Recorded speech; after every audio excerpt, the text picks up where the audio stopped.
G'day and welcome to this video. I thought today I would give you a brief rundown on the 2024 Term 4 exam for BEA. This is due to the fact that I know some students last year really struggled in this section and trying to give you some clarity moving into the 2025 version of this paper.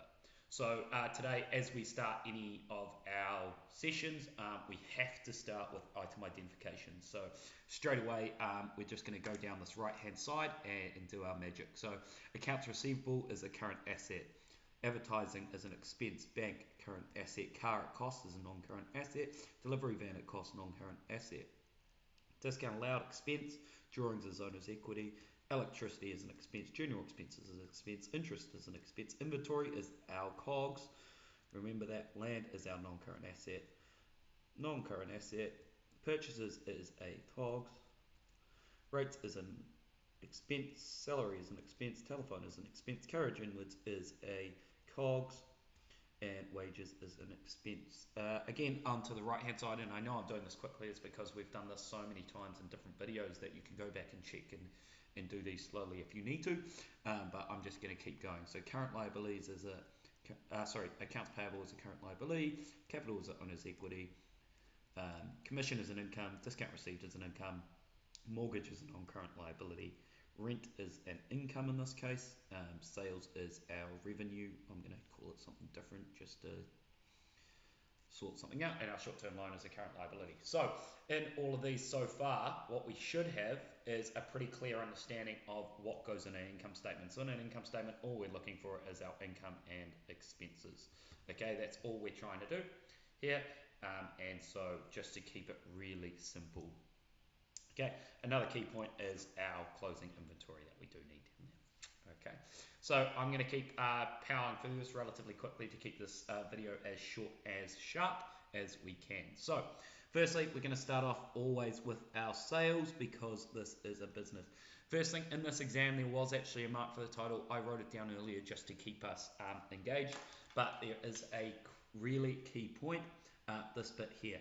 So an income statement is very different from a balance sheet, and this is a really key point that we have to write for year ending in a income statement compared to a balance sheet where we write as at, because income statement is the culmination of a year's work, whereas a balance sheet is just a snapshot of where we are at.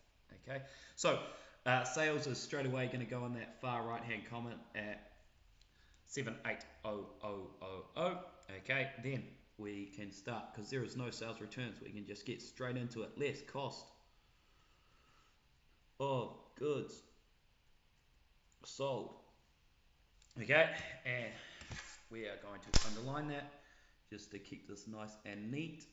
Okay, so first of all, we start off with our opening inventory, and our opening inventory is, remember, it's always the one in the trial balance.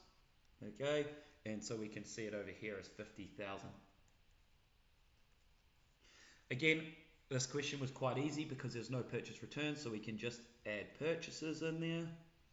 Okay, and we can see that as 315,600. Okay, and then again, the only other tricky one here was our carriage inwards that we also need to put in there. Okay, so carriage inwards is 15,000.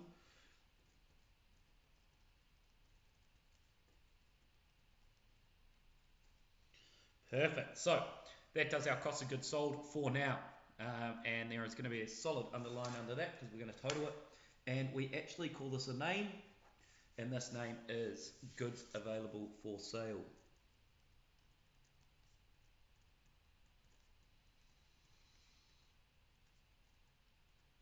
And that comes to a total of 380,600. Okay, and then we have to less our closing inventory,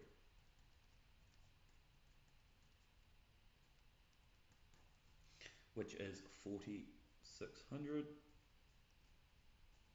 I like to put it in brackets, you don't need to. I just like to, because then it just means that we are definitely minusing it, and that comes to 340,000. And as you can see, when I wrote this question, I made our figures nice and round, so I didn't have to do any tricky stuff here. And so our gross profit is going to be sorry, I'm going to move that off the screen, 440000. So this one here is going to be our total COGS of goods sold, and the one below it is going to be our gross profit.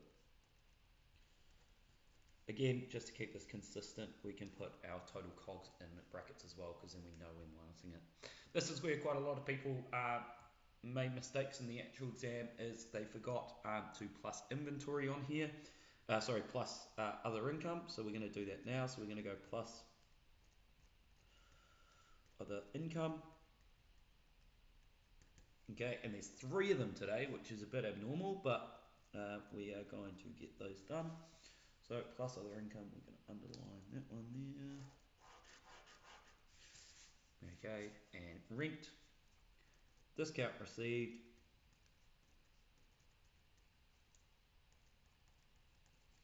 and it is going to be commission.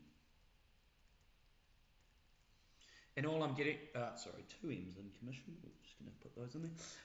What we're going to do is we're looking at these 3 here. So just to be really clear on what we're doing is these 3 that are not our main source of income are our other incomes.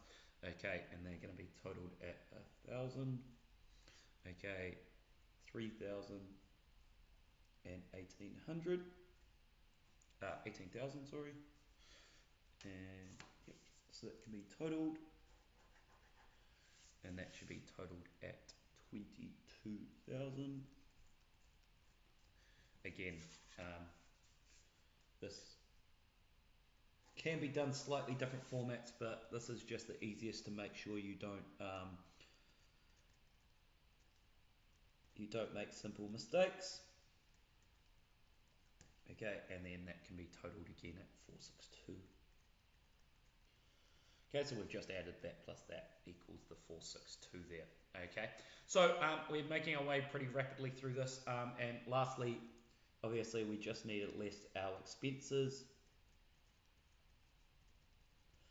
So there's been really nothing too tricky in this question to crack into this. So less expenses here. Again, I like to put these in alphabetical order because I'm a bit of a weirdo like that, but it also makes it easier for the marker if you do it in alphabetical order, because typically the mark schemes are also in alphabetical order, so it's easier for them. Depends if you like your teacher marking it or not. Okay, so again, advertising, discount allowed. Okay, small number in there. Electricity, again, I'm getting these from the left hand side of our sheet over here. Okay, so I'm just looking at all our E's. Okay, so they're the ones I'm going to put in this section here. Okay, general expenses is where we're up to next. Okay, interest is there at 39,000. Okay, rates 5,000. Salaries, and again, you can see I'm not abbreviating anything like we may have done in class. Okay, in the final exam we cannot get away with abbreviating. Okay, you just won't get the answers at all. So again, you could write telephone, but that's not what's given to us in the trial balance, so you write telephone expenses. Okay, and our last one there is wages, brackets shop, okay, which will give us 16,000. And then we can total that all up. Expenses, okay, and our total expenses will come to 123,900. Okay, if we chuck that all into a calculator, and so our net profit today is quite high, which is good if you're this business owner. Okay, and again, because it's a final total, we're going to double underline it. Okay, and it's going to get to 338,100.